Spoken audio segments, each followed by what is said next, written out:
Šiandien žiniose. Į misiją Afganistane išvykstantiems kariams perduotos miestiečių dovanos. Gyventojai dosniai aukojo savaitgalį vykusioje pavasarinėje Maisto banko akcijoje. Surengta parodomoji švarinimuose akcija Darom 2011. Personalinę parodą atidarė fotografas Virginijus Benašas. Į misiją Afganistane besiruošiantiems vykti Lietuvos kariams šiandien buvo perduotos miestų ugdymo ir užmokyklinės veiklos įstaigų paruoštos dovanos, kurių Afganistano gyventojai sulauks jau gegužės pirmomis dienomis. Pasak į misiją vyksiančių kariškių, afganai labai laukia dovanų, kadangi tai skatina karių ir vietos gyventojų bendradarbiavimą. Dėkojam panevėžiečiams ir organizacijoms, kurios prisidėjo prie šitos akcijos.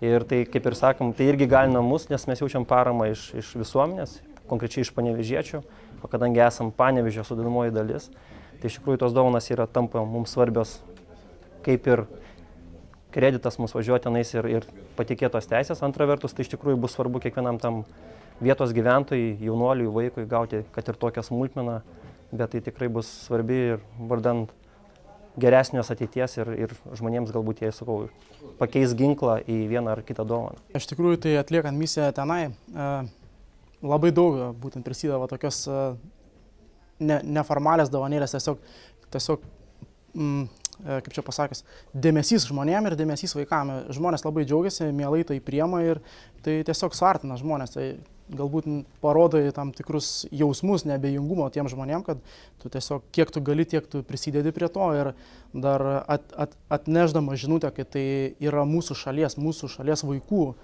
indėlis tiesiog bendradarbiauti arba prisidėti prie Afganistano vaikų ir tų tiesiog paprastų žmonių gerbūvio. Tiek jos ir prisideda. Pačiu tiesiog skatinam tą žmonių tarpusavį bendravimą ir artumą tokį. Tiesiog, kad šalis šaliai padeda, o kad tai nėra tiesiog kažkokia karinė misija, ten vaikščioti su ginklais, gąsdinti žmonės, kad esam taikus ir nešam tik tai taiką ir norim jiem padėti. O ginklai yra tai tiesiog mūsų pačių apsauga tenai.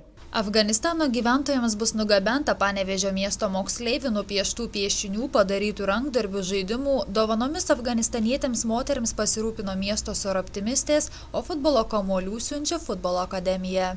Mums labai malonu ir džiugu iš tikrųjų prisidėti prie šitos kilnios misijos.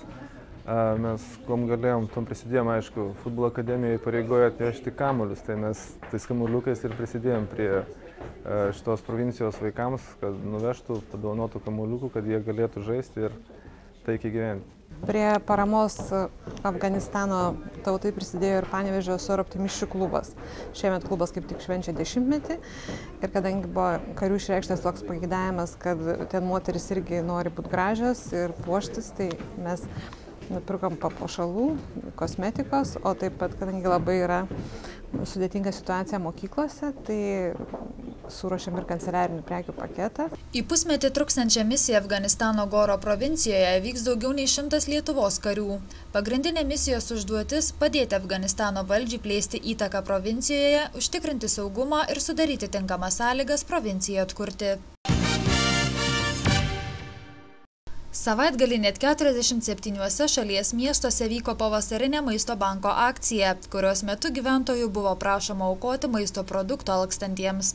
Panevėžyje maisto produktai buvo renkami 18 miesto parduotuvių ir, kaip teigia akcijos koordinatoriai, šiemet miestiečiai buvo dosnesni nei pernai. Per pavasarinę akciją šiemet buvo surinkta 12 587 vienetai produktų.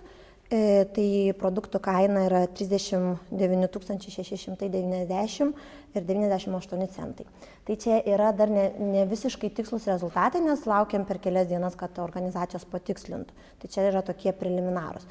Tai pagal pernykštę pavasarinę akciją surinkom daugiau.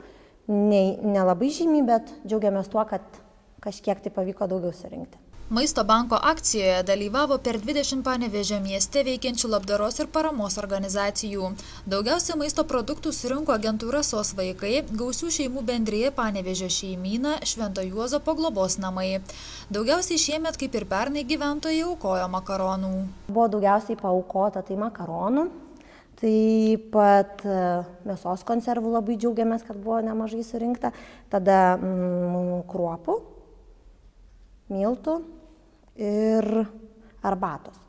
o mažiausiai pasisekė tai higienos produktų, kondensuoto pieno ir kavos. Savaitgalį surinkti maisto produktai jau šią savaitę bus pradėti dalinti skurdžiai gyvenantiesiems. Neįgaliesiems, daugiavaikėms šeimoms, vienišoms mamoms, našlaičiams, benamiams ir kitiems socialiai remtiniems asmenims. Dalis produktų iškeliaus į labdaros valgyklas bei organizacijas, kurios remiamiems asmenims teikia karštą maistą. Šiandien Panevėžyje surengta parodomoji švarinimosi akcija Darom 2011, kurios metu akcijos organizatoriai pasitelkė į pagalbą Karaliaus Mindaugo mechanizuotojo pėstininkų bataliono karius, tvarkė vieno Panevėžio Lopšelio darželio teritoriją. Beje, darželio aplinką tvarkė ne tik kariškiai, bet ir įstaigos auklėtiniai, kurie parodė pavyzdį visiems praeiviams. Tikrai nėra paslaptis, kad vis dėlto pas mus didžioji dalis akcijos bent jau sudaro mokyklinio amžiaus vaikai. Tai tikrai vyresniesiems tikrai yra kur stengtis ir matyti vis dėlto, kad vaikai, nes kaip pavyzdys, gal ir vėliau pamatysit, kaip už tvoros yra pilna šiukšlių ir žmonės šiukšlina, vaikai renka. Tai šiandien vėlgi mes turėsime rinksimės, aišku, teritorija yra gan nemaža ir aplinkui gyvenantis namai, tai tikrai palieka vaikams daug šiukšlių. Tai aš manau, gal matydami žmonės, kad vaikai renka jų šiukšlės, tai gal ir patys pradės kažkada susirinkti. Patys kariškiai teigia į švarinimosi akciją įsijungiantis jau nebe pirmus metus ir tiki, kad jų pagalba, ypač iki mokyklinio ugdymo įstaigoms, labai reikalinga. Jau kelinti metai mes tiesiog prisijungiam taip pat irgi ir bendradarbiaudami su miesto savivaldybė. Truputį gaunam kažkokios informacijos, kokie būtų tvarkytini plotai ir taip ir savo batalione tvarkomės taip pat ir mieste ir rajono teritorijose taip pat susitvarkom. Tai, o šiais metais tai buvo tiesiog toksai kaip ir poreikis padėti vaikams šiek tiek apsitvarkyti, nes vaikai ten kažkiek tai gal šiukšlės apsirinkti gali, bet jeigu ten kokį krūmą ištraukti, iškirsti, tai yra šiek tiek sunkiau. Beje, tikimasi, kad aplinką tvarkantys kareiviai bus geras pavyzdys vaikams, kurie ir ateityje užsiimtų aplinkos švarinimu. Ko gero geriausias yra mokymasis arba ugdymas vaikų, tai yra pats pavyzdžių, lygiai taip kaip ir šeimoje tėvai savo pavyzdžio nekalbom dažniausiai didesnį poveikį daro, taip pat ir kalbant apie karius yra panašiai. Visuotinė švarinimosi akcija Darom 2011 vyks jau šį šeštadienį, balandžio 16 dieną nuo 10 valandos, o norintys joje dalyvauti kviečiami registruotis interneto svetainėje mesdarom.lt. Šiandien Panevėžio miesto savivaldybės viešojoje bibliotekoje atidaryta fotografo Virginijaus Benošo paroda Keistai, kurioje eksponuojamos fotografijos, instaliacijos, skulptūros ir netgi papuošalai bei kostiumai dviračių tema. Iš tikrųjų, tai čia yra dviračio išradinėjimo tema. Aš to užsiimu jau kokie 3 metai maždaug ir ištyriau per šitą išradinėjimą, kad dviratis žmogų išaukština.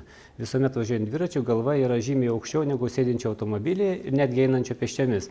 Ir iš kitos pusės žmogus važiuoja oriai. Jisai atviras kosmosui, jį veikia saulė, lietus, kruša ir visas kitas gamtos stichijos, bet kvėpuoja grynu oru. Ir nors dviračio išradinėjimo temą parodos autorius gvildena jau nebe pirmus metus, tačiau pripažįsta, kad tobulėti dar yra kur. Iš tikrųjų, dviratis turi tiek daug subtilių detalių ir tiek daug įvairių medžiagų, tarkim, tai ir guma, ir oda, tokios įdomios medžiagos, prabangios, ir žalvaris, nikelis, nikeliuoti paviršiai. Žodžiu, yra fantastiškai, jis mažas, jo nedaug, kaip matom, vieną dviratį prieš akis, bet fantastiškai daug galimybių turi. Ir aš galvoju, kad vaikams ypač norėčiau irgi parodyti galimybės, nes ruošiamės į darželį nuvežti ir kaip galima nusipiešti portretus iš dviračių grandinių. Tai yra labai šaunu. Fotografo Virginijaus Benošo paroda Keistai Panevėžio miesto savivaldybės viešojoje bibliotekoje veiks iki balandžio 30 dienos.